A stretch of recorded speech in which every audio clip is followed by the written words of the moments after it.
Welcome to the first episode of Decomposing Messiaen, lessons and lectures in music, composition, and I think spirituality. Right?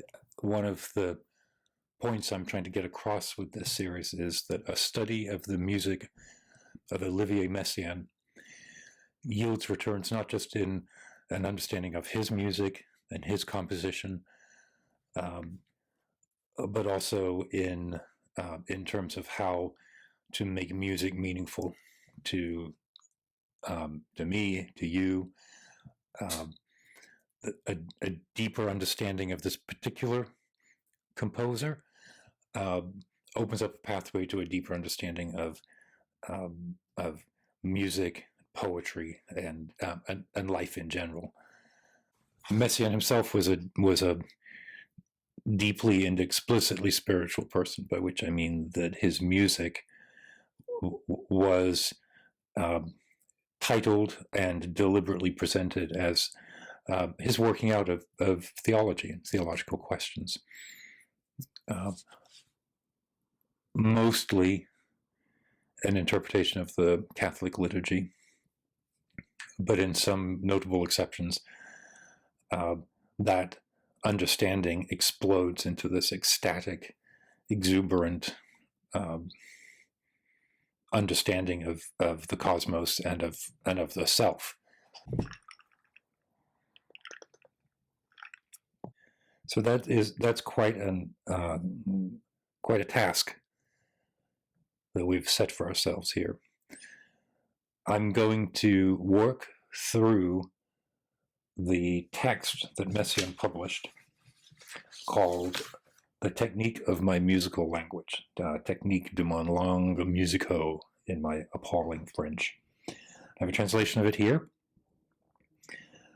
And I will on occasion refer to a collection of journalism that Messiaen wrote contemporary with the time that he was writing the Technique book. The Technique of My Musical Language was published in 1944, and it was written over the course of the few years preceding that, while Messiaen was teaching analysis at the Conservatoire in Paris. Interestingly, he didn't teach composition until much later, but he did teach at the Conservatoire for all of his adult life. So the book, The Technique of My Musical Language, is in 2 volumes. The first volume is a set of chapters with technical discussion around rhythm, harmony, melody, the actual words and direction, the text of the book, the objectives, the definition of the technique. And then the second volume is a set of over 100 musical examples, mostly taken from Messiaen's own music. So my intention is to walk through each of the chapters and discuss the points that he raises, play through the examples here at the piano, right? In some cases bringing in some interesting electronic tools to build out some ideas. But the idea is to work through the text as an exercise book, but also as prompts for discussion, because the text is pretty slim. This is both volumes printed out here. And Messiaen references a lot of stuff in passing, and he's not interested in writing a compendium. He's not looking to capture all of the context of his writing. He wants to focus in on some very specific attributes and exercises. So where I can and where I think it'll be interesting, I'm going to take those tangents and pull in some additional information. So this series is ongoing, right? Because part of my hypothesis is that, part of my premise is that returning to the music of Messiaen as a prompt for exploration of music and poetry and the human condition, my premise is that that's a continually useful thing to be doing. I think that's good just to lay out the objectives. Each chapter in the book will be a subject for discussion. Perhaps each chapter will be an episode. And as these tangential discussions unfold, there'll be consequent episodes around that. So a bit about myself. I am a composer, mostly for piano music, and also for electronics and synthesis. Those are my two main areas of practice, piano and electronics, often combining the two. I also am a writer, and I host a podcast. In that podcast, I talk very generally about music and poetry and the psychogeographical landscape, meaning how is it that as humans we navigate our own internal landscape and our external architecture, architectonics, psychogeography.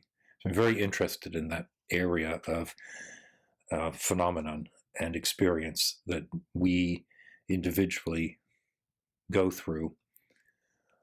And one part of being a composer is the idea of experiencing something, capturing it, using craft and skill to recreate the trigger for that experience in a piece of music, and then hopefully almost like a laboratory experiment. The hypothesis is that this piece of music can recreate some similar experience, insight or process in another. So one reason why I am drawn to Messiaen is that I think that his music has that same characteristic. I think his music has that same characteristic process where there is a vision of time or temporality, corporality, sometimes specifically liturgical and religious, sometimes more ecstatic.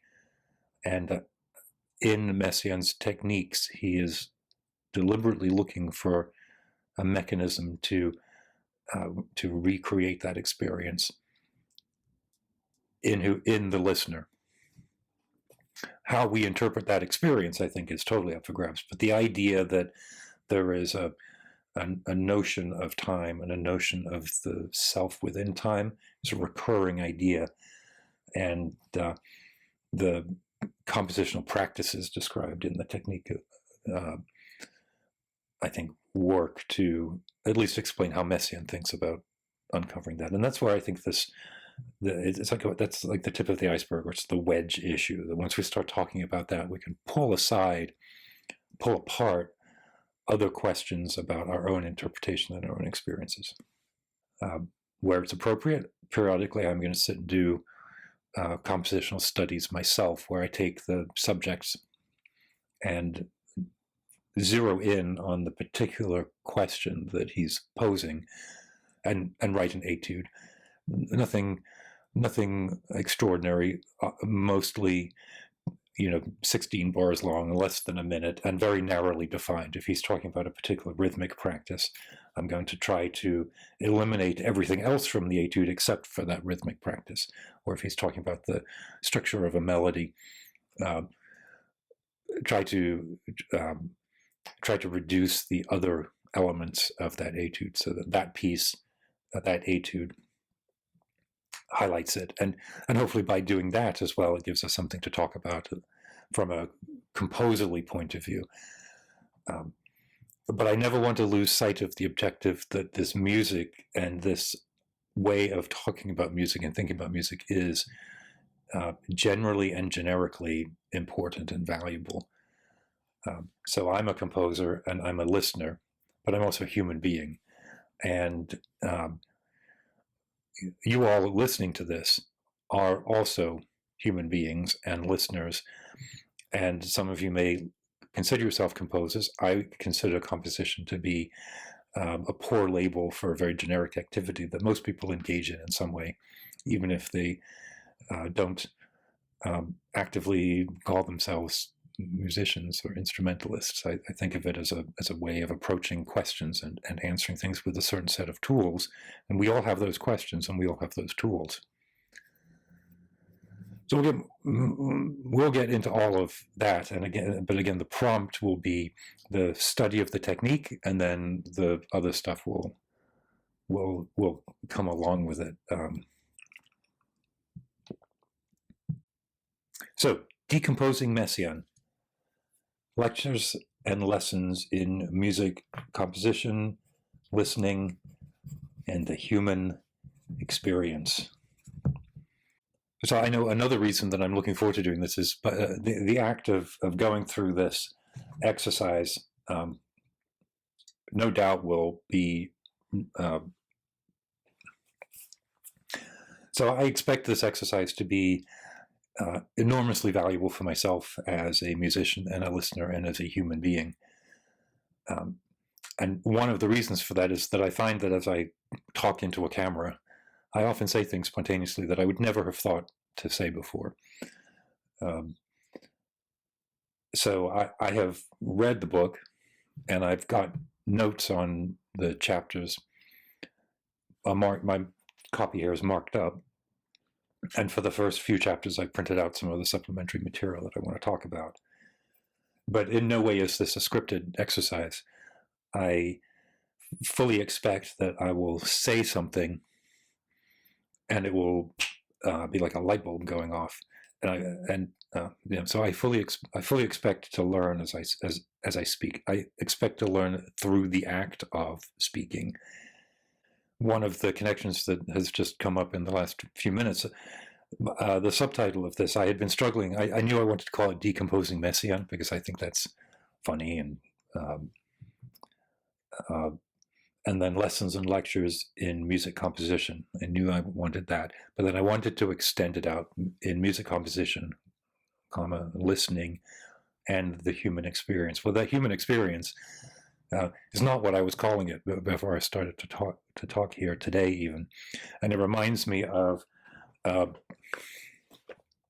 this collection of essays that I wrote over the last few years called On Mortality and the Human Imagination. So I obviously have a fondness for these sort of deliberately technically sounding titles.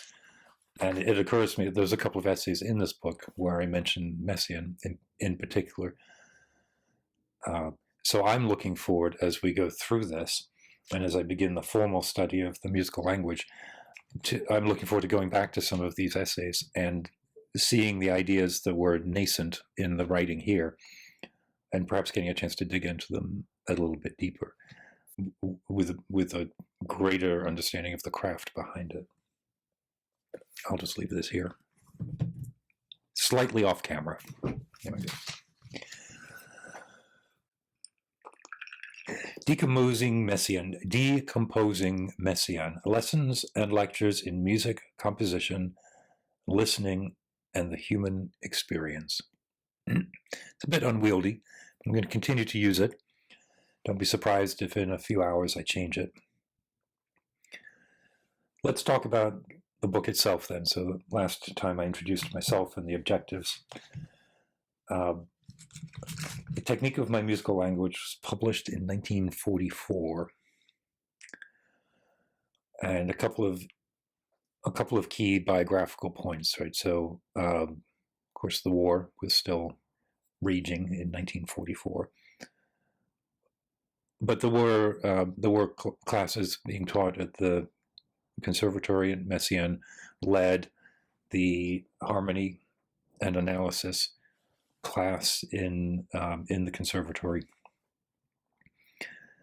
In that class, he taught his own music, but he also taught Wagner, particularly Tristan, and he taught Debussy, and he taught Pelléas, Debussy's opera, often referred back to it. In 1941, so a few years prior to that, Messiaen had been serving as a soldier in the French army, and he'd been captured by the Germans. And for the year prior, had been held captive in Stalag 8 in Gorlitz, which was a prisoner of war camp, so it was governed by Red Cross conventions.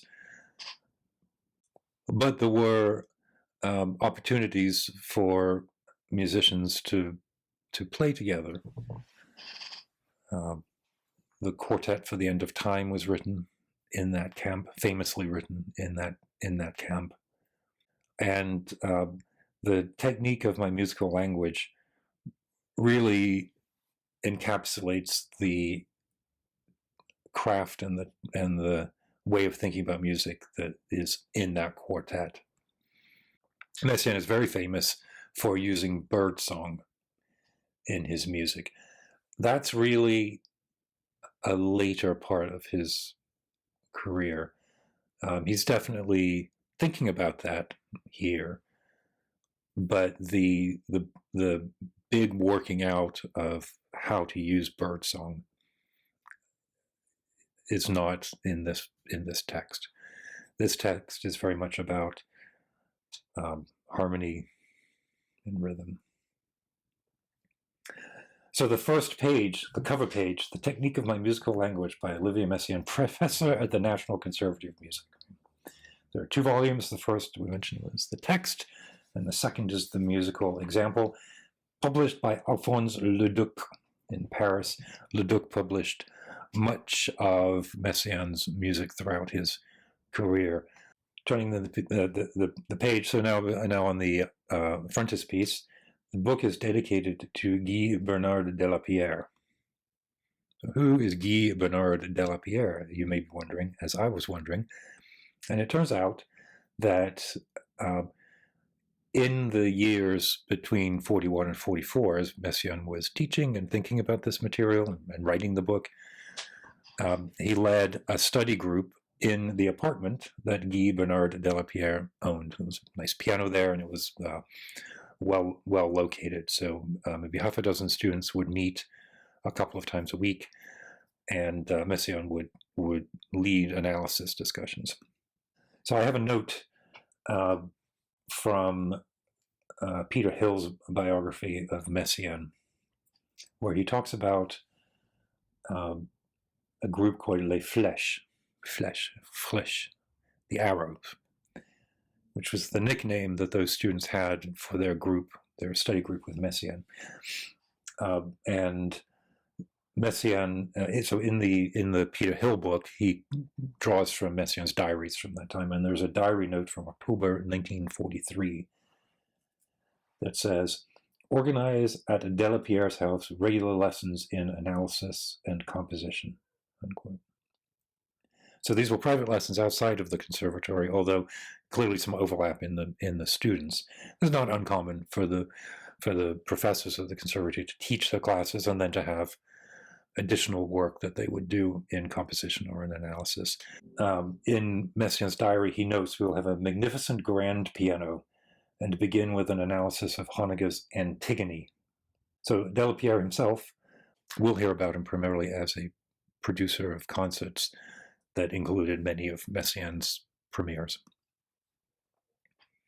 But most interestingly, Guy Bernard de la Pierre was also a prisoner at Stalag 8. I don't believe that they were incarcerated for a long period of time together, but they certainly met. And there's accounts of a couple of days of conversation. So it could have been that de la Pierre was there while Messiaen was being moved around. And they both remembered those conversations. And so then back in Paris with that connection, and then the availability of a nice piano. There's nothing like a nice piano. The piano I have up here is a suite piano, but it is not obviously not a big grand piano. So we talked about the cover and we talked about the frontispiece. What's next? So, all right. So those sessions, I just want to take a moment and talk about those analysis and harmony sessions in Delapierre's apartment, because it does represent Messiaen's approach to pedagogy and what he thought was important. So from that same Peter Hill book, some references that give some of that context. So the French pedagogical tradition considers analysis to be the output or the outcome of experience. And so the composer who has an idiosyncratic but coherent view of music is an ideal teacher of harmony. That is very different from maybe a German approach to pedagogy, where you would arrive at a universal view of the music that is intentionally not tied to the idiosyncrasy of the analyst. And I think certainly to privilege the composer as an analyst first and foremost is not how I was taught analysis.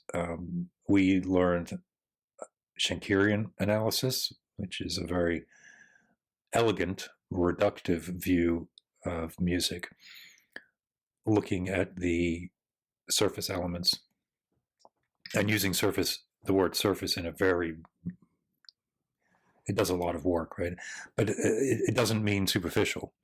It means that you can reduce the behavior of the notes in a given piece to a series of subsequently more distilled gestures that ultimately form an line that in Schenkerian analysis, when applied to classical repertoire, leads to a scale over. It's very, very basic. And how you move back and forward between those different levels is the working out of the analysis. So you can see the individual insight of the analyst is secondary to the system. The cleverness of the analysis is the degree to which the approach can be applied and the problems can be identified and resolved, rather than the quirky interest that I might bring to look at a piece. And that's definitely, I think, a very, very American pedagogic way of thinking about things as well. Like when I was being taught analysis in college, we also spent a lot of time with set theory, Alan Fort. Again, a very, very elegant way of distilling music down into a set of pitches and then working out how that is applied, and very relevant in a certain kind of music. But you can see already enormously reductive, right? We're talking in that case about just pitch.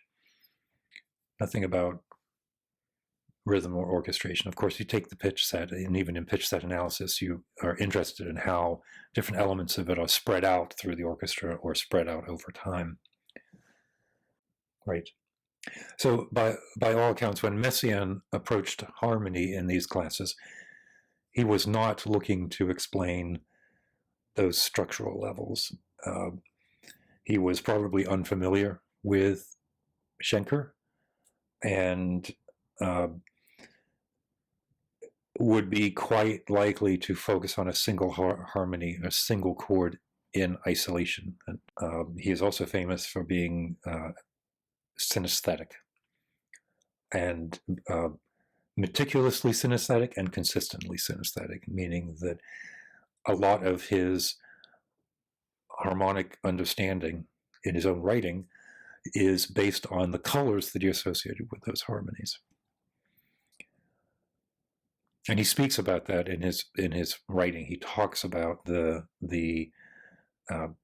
different categories of harmony in different categories of color, not just what the color was, but how different colors are mixed together. These are ways that he thought about harmony, and they're definitely important to understand for some of the decisions that he made. It is important because it is interesting. It is not important because we do not need to look at Messiaen's music as a color field in order to gain insight into the structure of the piece, or to dig into that level of human understanding that we're looking for here. So those analysis classes must have been quite extraordinary. Let's look at the content of the book. I told you we were going to take our time working through this, right? So we talked about the cover, we talked about the frontispiece, and then I went off on a bit of a tangent about the Guy Bernard de la Pierre's apartment, which I can only imagine was an absolutely charming place to meet and discuss Debussy. So the content, there's an introduction and a preface that we'll start with, and then there are and then there are 15 chapters. All right, so let's look at the preface. Number 1, he says, it is always dangerous to speak of oneself. Now, so Messiaen was well regarded. You know, he was well known, even as a younger composer. You know, he had his career was successful from the start, and his music was really well received. So there were occasions when he was criticized for musical content, but for the most part, his music was really well received. What wasn't particularly well received are the narrative text that he applied alongside the music, reading introductions before the pieces in performance, and including these texts in the published versions. When he was criticized, he was often roundly criticized for the sort of mordant nature, the purple prose nature of these texts. It's the text where he tries to lay out the connection between the music and then the religious affirmations and realizations that he's trying to capture, and they just didn't always go over very well. And when he starts this book, it's dangerous to speak of oneself. However, several persons have vigorously either criticized or praised me, and always wrongly, for things I had not done. On the other hand, some students, particularly eager for novelty, have asked me numerous questions relative to my musical language. So without doubt, part of the impetus for writing this down was to lay out in a clear sense how his music works, and that the charges of prolixity were unfair. There's an interesting quote. He says, aside from a few very rare exceptions pointed out in passing, all the examples quoted here will be drawn from my works, parentheses, past or future, exclamation part. Now, the eternal optimism of the composer, right? We always think there's another piece to be written that will be written. There are innumerable pieces that should be written that never are. And Messiaen, I'm struck as I have studied his biography and read through this.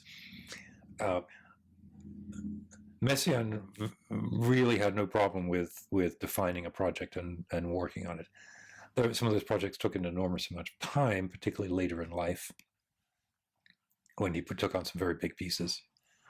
The St. Francis opera took, I think, 7 years to write. But his ability to face the blank page is enviable, right? I know that I play all kinds of tricks with myself so that I never have to sit and look at a blank page. I have hundreds of scraps of paper with very, very short gestures, often things that come up immediately at the piano, and I'll write them down.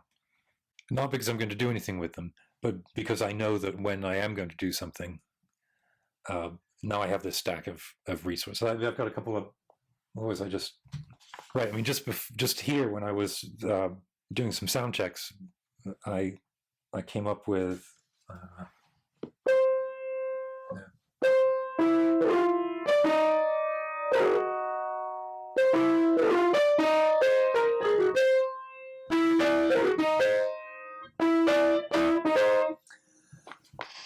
And I took the time to write it down, probably because it's a good idea to take the time to write things down.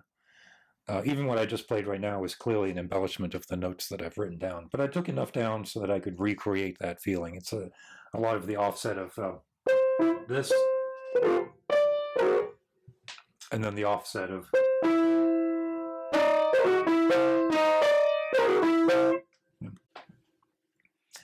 That's quite potent, actually. But I have no idea what will happen. What will happen is at some point I think,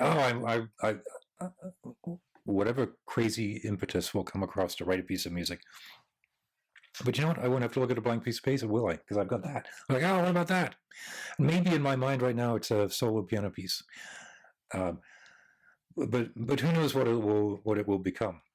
So I would never talk about future works. I'm not convinced that I'm not convinced that I'll ever write another piece again. I wrote a string quartet 20 years ago now, a long time ago. And it's the second string quartet. Well, that's interesting because the second implies that there's a first. I have no idea where the score for the first is. It's just one of those things I wrote as a very young person. But I remember actually having some nice stuff in it. But the second string quartet implies a first, right? And it suggests the possibility of a third. Otherwise, why not just call it the last string quartet, or call it Kaiser's string quartet, or call it something completely different without a number in it? So it's just apocryphal aardvarks. So good for Messiaen, past or future. And again, yes, most of the examples in the book are from his own music. It says, I draft my treatise by taking the reader's hand, searching with him in the darkness where I have hoped, guiding him gently towards a restrained light, preparatory to a better understanding, which he will be able to find afterwards. So that's quite lovely, isn't it? And it definitely, that sentence inspired my approach to this set of videos as well. Is let's walk into the dark together. Let's look for the clearing. Let's see what we find along the way. If the reader is equipped with solid studies of harmony, counterpoint, fugue, composition, he will follow much more easily. If he is called by inspiration from above, and if I find myself to be on a quite small point only, his precursor, my task will be fulfilled and beyond. So yes, a good study of acoustics, harmony, composition will be useful reading through the text here. But it is not, to go back to the earlier statements, sufficient. It is a set of tools that might help in clearing through that forest. But that inspiration from above, right? This is really where Messiaen is coming from. He is unapologetic in his language about the capability of music to capture that inspiration and then to recreate it. The inspiration occurs through contact with the divine, or through inspiration, or through experience with nature, or through love. That inspiration can be expressed in music.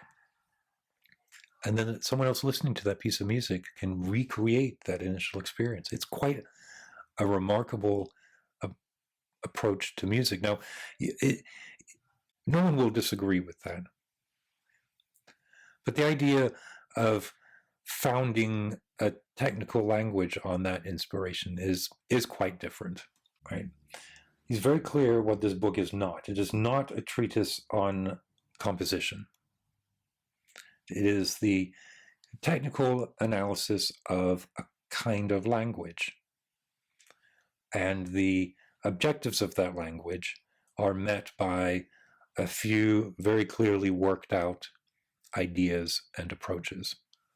That is different from composition, where you might study also instrumentation or orchestration, or larger questions about form, sonata form or fugue form.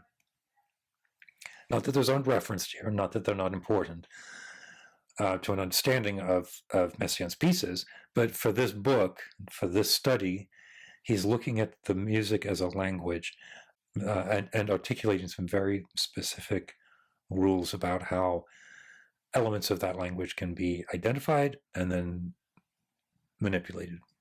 Messiaen supports that. He highlights his own orchestration, which uses the Ons Martineau and other very specific instrumentation, the registration in his organ pieces.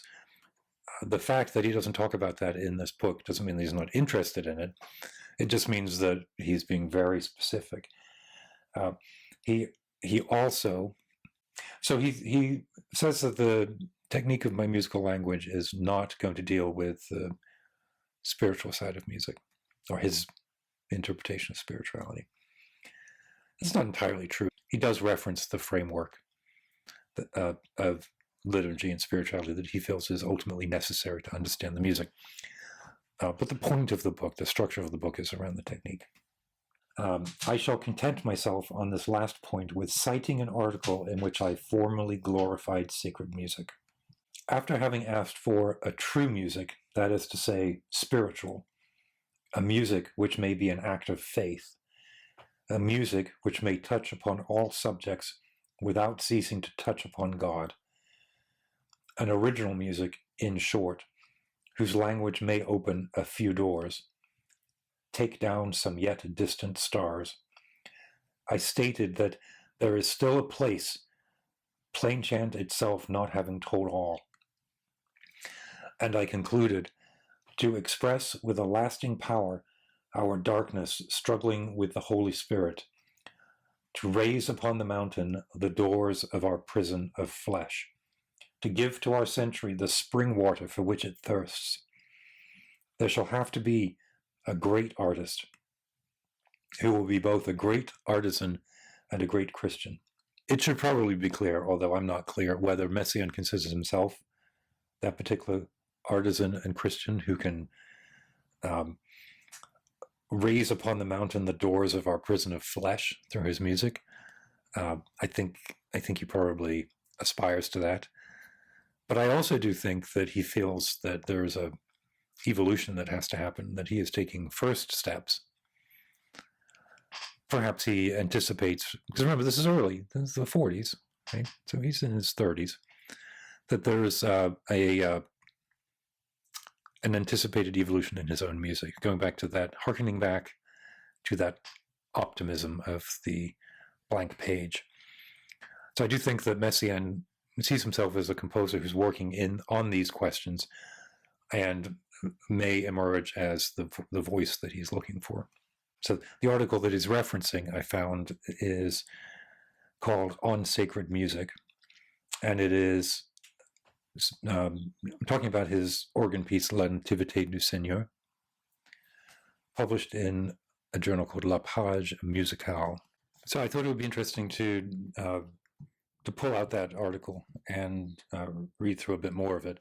The section that he quotes in the technique text is from the final paragraph of the article. If you go back a few paragraphs, I think a point that he's really highlighting in the article in general is that there is such a thing as spiritual music, but that spiritual music is not a recreation of what we consider to be the liturgy of the past. That it has to include contemporary ideas, musical and theological.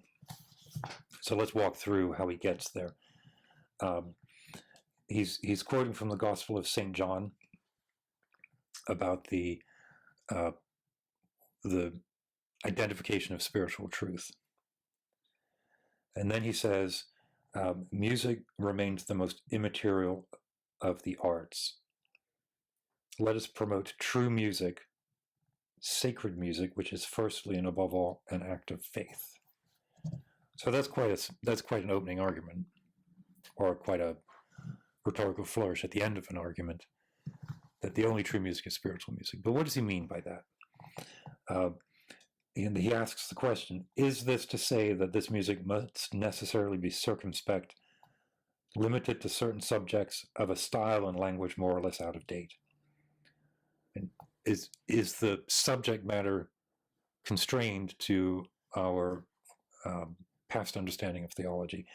Does the musical style need to imitate Bach or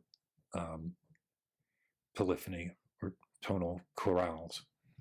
He says, no, 1,000 times no. The religious subject encompasses all subjects.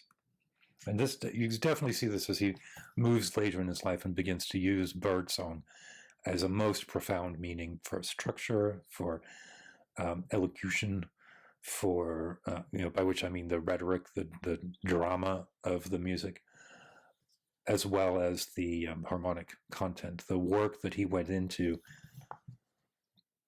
notating birdsong, not as a simple melody line, but with the harmonies necessary to recreate the actual emotive content of a birdsong. It's quite remarkable. And you can see it here, where in his mind, that is as much liturgical spiritual music, as true music, as the Bach cantatas, or he mentions specifically the Mass and the Passions of Bach as high exemplars of spiritual music, but not it's the recurring complaint of the contemporary composer, right? Like, we have a past and a tradition. How do we follow that lineage? He says here, as for language, it is only clear when it is true, and we've already understood that true, although it can be immaterial, there's a revelatory aspect of the truth that is necessary to be captured. It must always be contemporary and original to an epoch and personality. Without erasing the past, one must examine the present and investigate the future. And then he has a nice little blurb here. The fake Bach partisans can never write a lasting and true work. So that's a nice little, this is journalism, right? He's writing this to explain something and to explain his own music, but he's also writing it for an audience. Plain chant, the official language of the church, is certainly the most living, the most original, and the most joyously free of religious works. And we'll see that in the techniques, that the structure of plain chant, particularly the melodic structure of it, is a key impetus to the way that Messiaen thinks about his own music, and particularly about the language of his own music. Then he talks about Charles Tonnemire, l'orgue mystique. I know you love that French accent.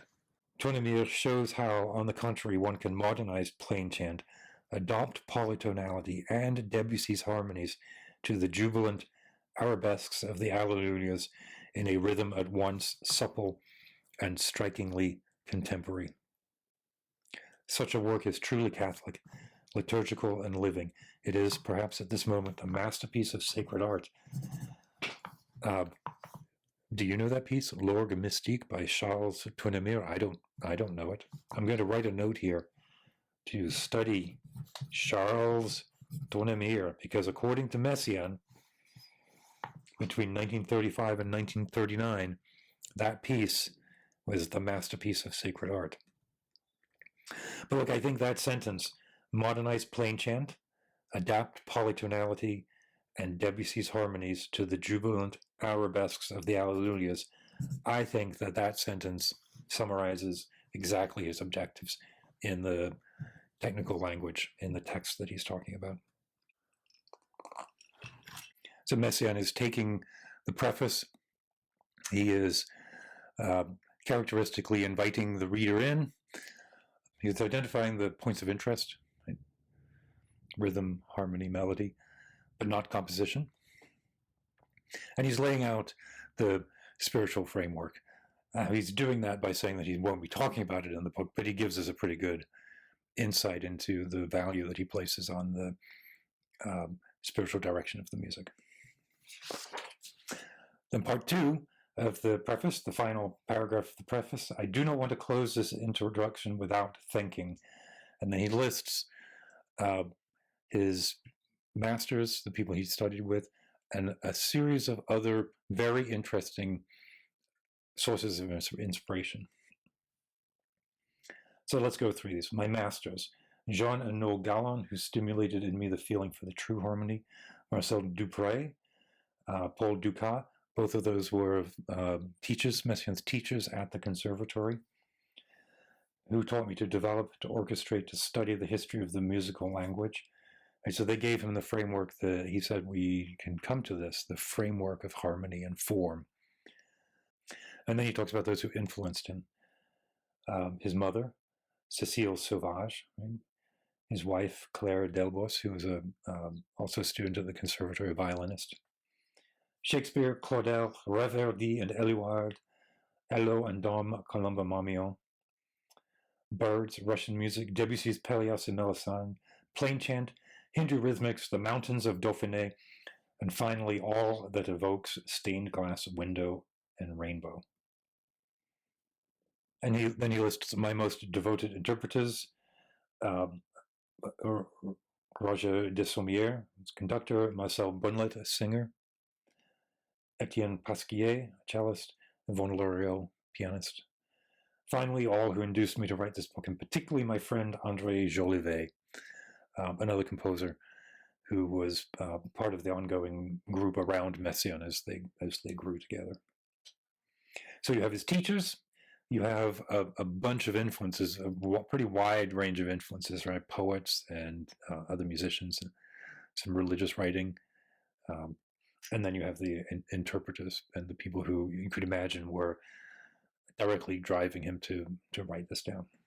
Cécile Sauvage, his mother,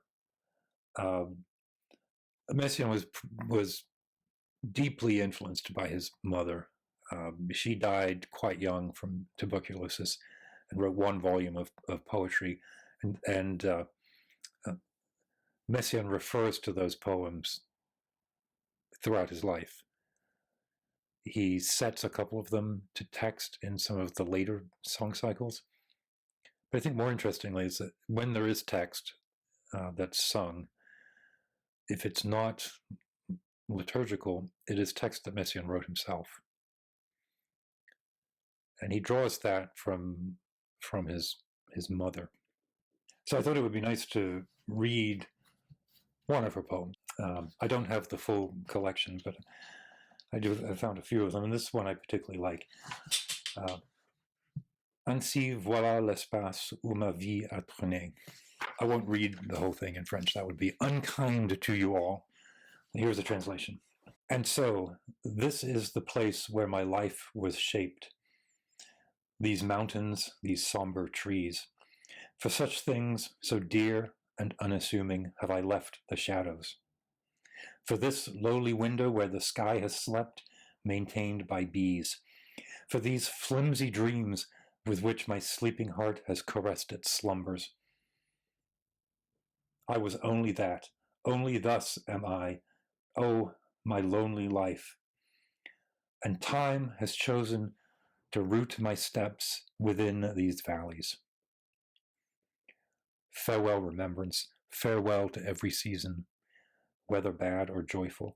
Day is fading, and I grant to breezes over the lawn my harmonious soul. Quite beautiful and evocative of the inner poet, the language of poetry, inseparable from the landscape around it. So when in his influences he mentions the mountains of Dauphiné, this was a place where his family, they had family associations here, and he also spent most summers there with a view of the mountains. And the other poet that's mentioned in here, Reverdy, Paul Reverdy. And I did not know this name when I read through this. Messiaen considered him a great poet and knew him and knew his poetry. And so would find in these words a kindred view on the overlay of aesthetics and imagery and art. So I thought I would read another poem.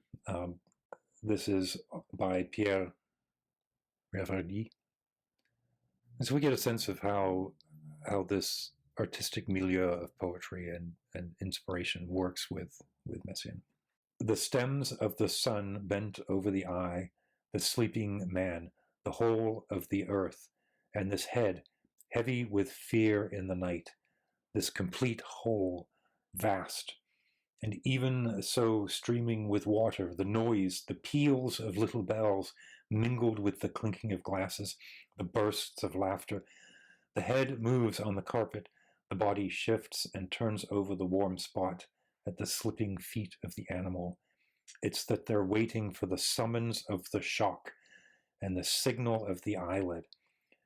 The ray relaxes, sleep, light, and what is left shines at the edge of the white rock. So I can imagine Messiaen hearing that and responding to that last line, the what is left shines at the edge of the white rock. That's a very evocative idea of color and positioning. The same with the noise, the peals of little bells mingled, this description of streaming water. Messiaen maintained notebooks that included his ad hoc spontaneous notation of birdsong, but also descriptions of the landscape, and particularly of the sounds that he heard. And then the way that he describes those landscape forms is very similar to how he first writes down the idea of a new piece of music. There's one I'm thinking of where he talks about the roaring of waterfall, where it's a large waterfall, so there's like 4 or 5 different spouts, and they're all shaped differently.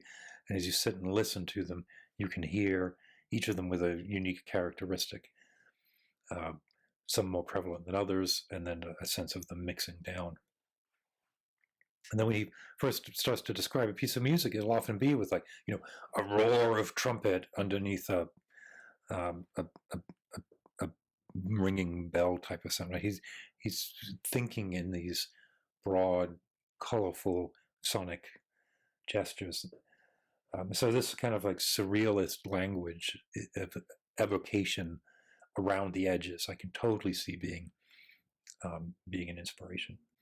So that is the preface.